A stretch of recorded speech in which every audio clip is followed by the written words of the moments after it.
You work hard, you build a life, and then one day the idea of who you think you are gets shattered.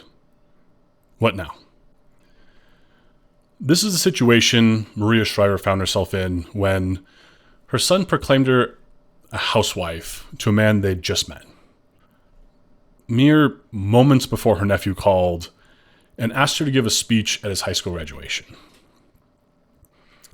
This really shook her, and despite decades of public speaking, she could not, for the life of her, figure out what a bunch of teenagers wanted to hear. So she did what any of us would do and binged emotional support candy between writing sessions. Maria was convinced that her speech would, as her son would say, suck. But to her surprise, she delivered a speech so compelling, it was the basis for what would become a national best-selling book. Maria takes an age-old question and reframes it. She recounts, quote, "They all told me that what struck a chord with them was the question I'd posed in that graduation speech. It wasn't just, what do you want to be when you grow up? It was, who will you be? Who is the person you want to be? Who is the you you'll become?" Her book, Just Who Will You Be, shares not just the speech, but the story behind it. She shares with us how she reached her conclusions and the lessons she continued to learn after sharing them out loud. By the end of this episode, I hope you'll see how even a simple book can open us up to deeper questions about who we are. From Margin Notes Studio, this is the first episode of Read, Reflect, Repeat. I'm your host, Jonathan Scanlon. Every episode, I reflect on a novel, exploring the ideas that resonate with us and how its story connects either personally or socially.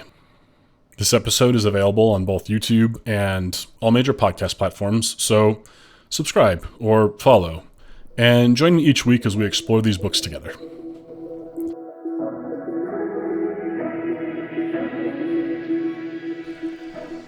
So, originally, I received Just Who Will You Be as a high school graduation gift. At the time, I didn't give it much thought, and even if I had, I'm not sure that my young, inexperienced, and frankly, arrogant self would have been able to appreciate its contents. It collected dust on my shelf for almost 17 years. I actually found it while cleaning my office and thought to myself, someone read this book and found its content worthy enough to purchase it as a gift for me. So I cracked it open and saw the note from the close family friend. And in that moment, I was honor bound, or at least felt guilty enough to give it a shot. I'll be honest. Even in that moment, I didn't expect much from this book. It's a slim volume, just 91 pages, with quite generous margins and very wide line spacing. This book can be read in about an hour. What could such a small text possibly teach me? I was very wrong to underestimate this book. It's powerful. In this short read, Maria takes us on a journey of self-discovery and reinvention. She's aware that many of us feel the same way or may be in a similar situation and just don't know it yet. She then graciously invites us to start our own journeys. So, in this episode, we'll explore the themes of this book and try to answer for ourselves. Just who will you be? Right out the gate, the book hits us with this personal story. She says, "Not too long ago, I was whining to my teenage daughter. I don't know what I want to be when I grow up. She took me by the shoulders, looked me dead in the eye and said, 'I hate to break it to you, Mom, but this is it for you. You're all grown up, you're cooked.' I jumped out of my chair. 'Not so,' I shot back. 'You may think I'm over, but I'm not done yet. I'm still a work in progress, and I'm writing my next act now.' Before starting this book, all I knew about Maria Shriver is that she was formerly married to Arnold Schwarzenegger. But Maria is so much more. Over the next few pages, I quickly learned that she is a Kennedy and a successful journalist. Despite her fame and success, though, it couldn't shield her from the reality that the idea of who she was had vanished. And if anything, it made the reckoning even harder. This takes us right into our first major theme of this book, disruption of expectation. It's that moment when you realize that you're no longer the person you thought you were. Maria is both a Kennedy and a woman that worked hard to rise all the way from correspondent to news anchor. But that all seemingly disappeared when Arnold won the governorship of California. Upon this realization, she laments that she was no longer TV newswoman Maria Shriver, but the First Lady of California. Of course, she talks to her friends, and they immediately begin throwing out ideas of the different things that she could do. But none of them felt right. In that moment, Maria realizes for the first time in her life, she had no plan of action.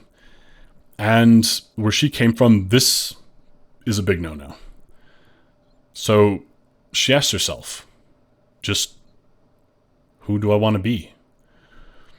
When she reflected on that question, she realized that she'd been answering it wrong her entire life. She had always answered with her resume. And this moves us right into the next major theme of personal truth over performative persona.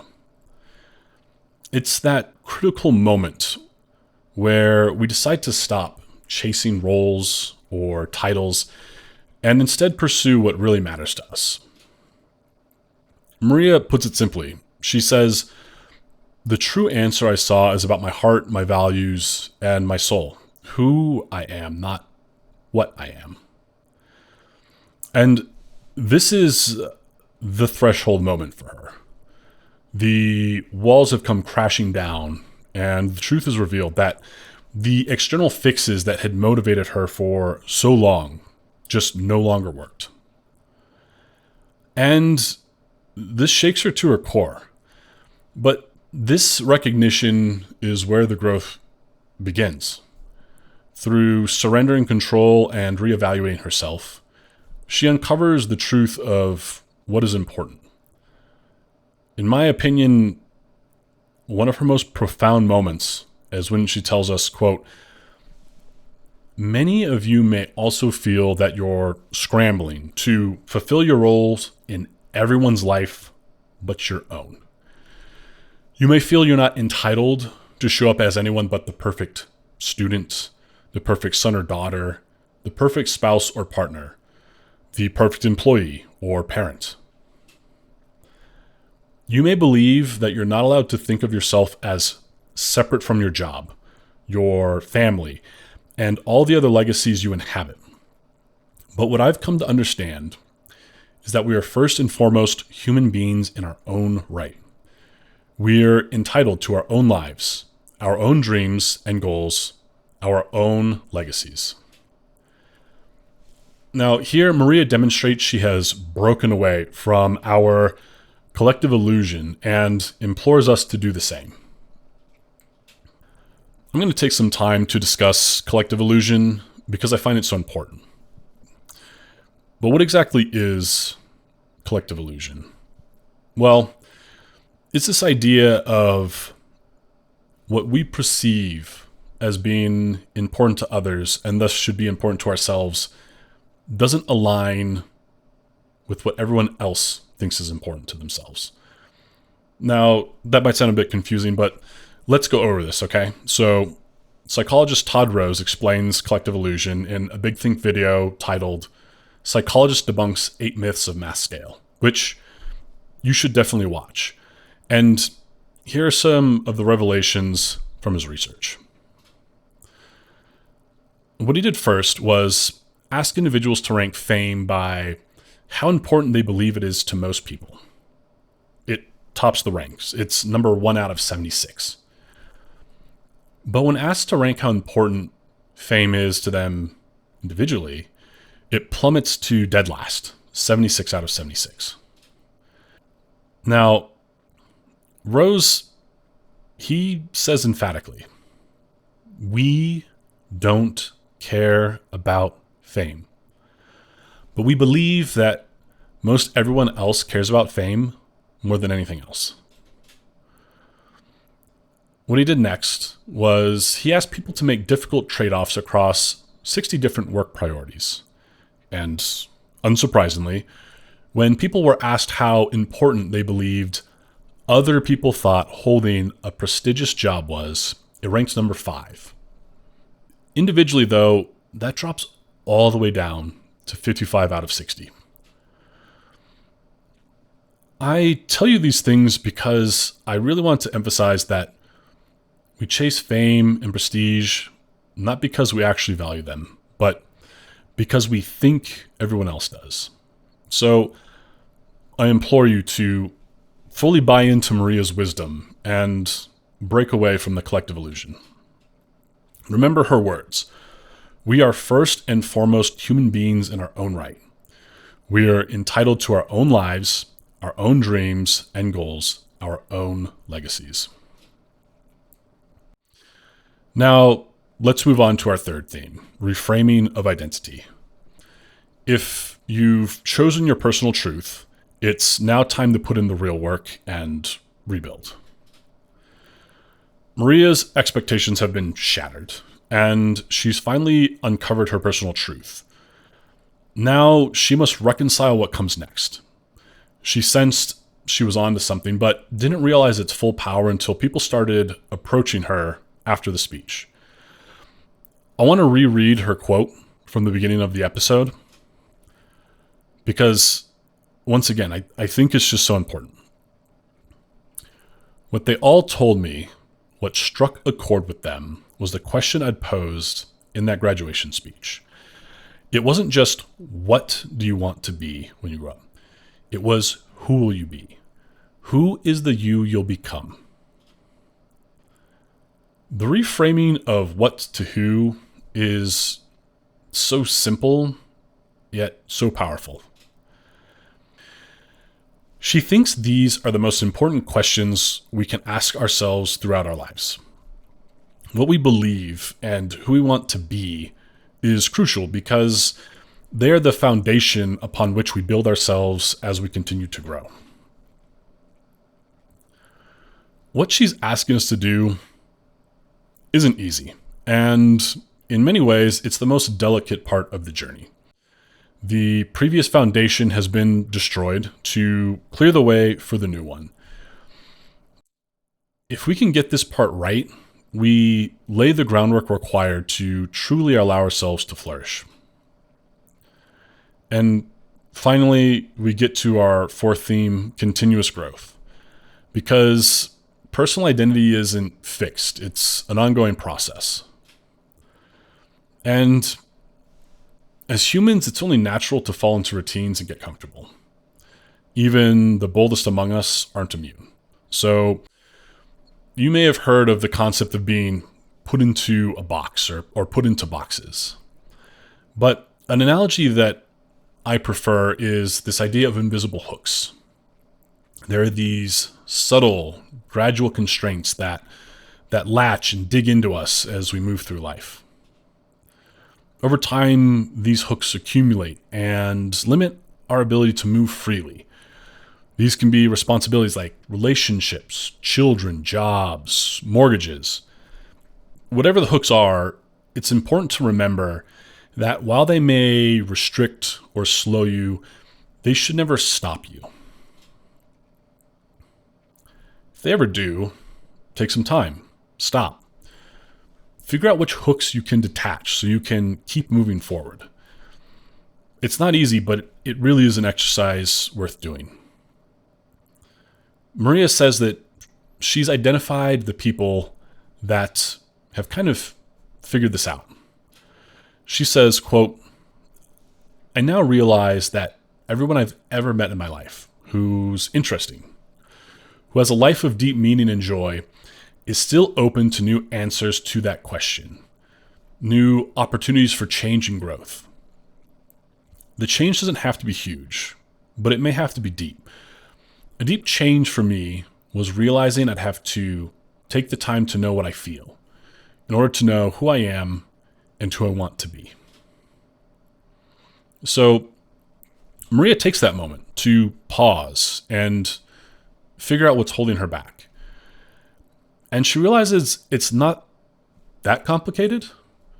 And actually, there's a bit of beauty to its simplicity. It's a lot like Nike's slogan, "Just do it." Now, nobody said it would be easy, and it almost never is. But the act of committing to an endeavor and seeing it through, it can have profound impacts upon us. Growth doesn't end with one breakthrough, though. Stay vigilant. Keep searching for that next small step or subtle shift. Big or small, it all counts. So I want to know, what do you think? Can it really be that simple? Do small shifts lead to big changes, or is it really more complicated than that? If you're watching on YouTube and feel comfortable sharing, drop a response in the comments. I'd love to read it. And if you're enjoying the episode, tap like, leave a star, or share this with a friend. It really helps others find the show.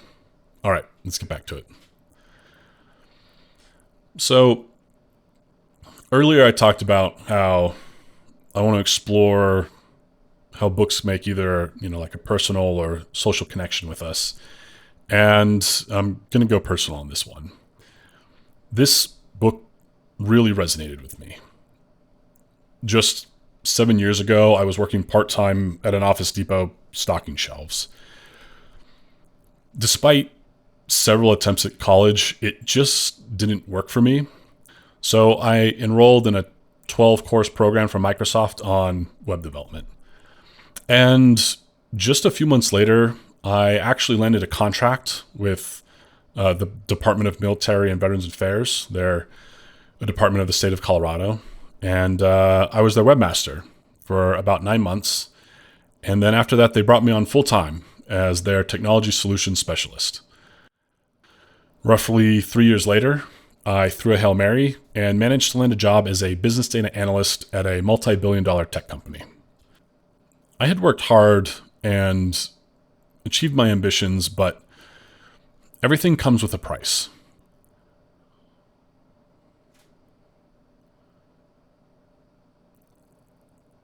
The stress from pushing myself that hard for that long finally took its toll on me and started manifesting health issues. The grind really did grind me down. The hooks were starting to hold me in place. I was quite happy to leave my job, but the decision still weighed very heavily upon me. And I found this book maybe a week later. Funnily enough, it was almost like Providence. And like Maria, I found out that I basically had the same conversations with my friends that she had had with her friends. I had asked myself many of the same questions she had asked herself. Post leaving my job, I was really focused on what I was going to be instead of who I wanted to become. This book actually made me take a step back and reflect on who I wanted to be. Now, I'll admit, the what is still important. I mean, we all have bills to pay, but it won't define me.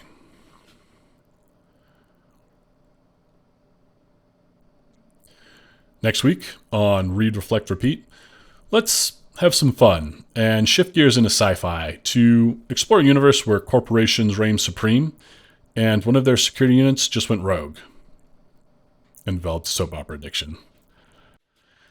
All Systems Red by Martha Wells is the first installment in her award-winning and best-selling series, The Murderbot Diaries. It's a fast, witty read that still manages to ask some surprisingly deep questions about consciousness and autonomy. I can't wait to dive into this book with you and explore Murderbot's very human quirks together. That's it for this episode. Thank you so much for being here, especially those of you who made it to the very end. And until next time, read for joy, but reflect with purpose.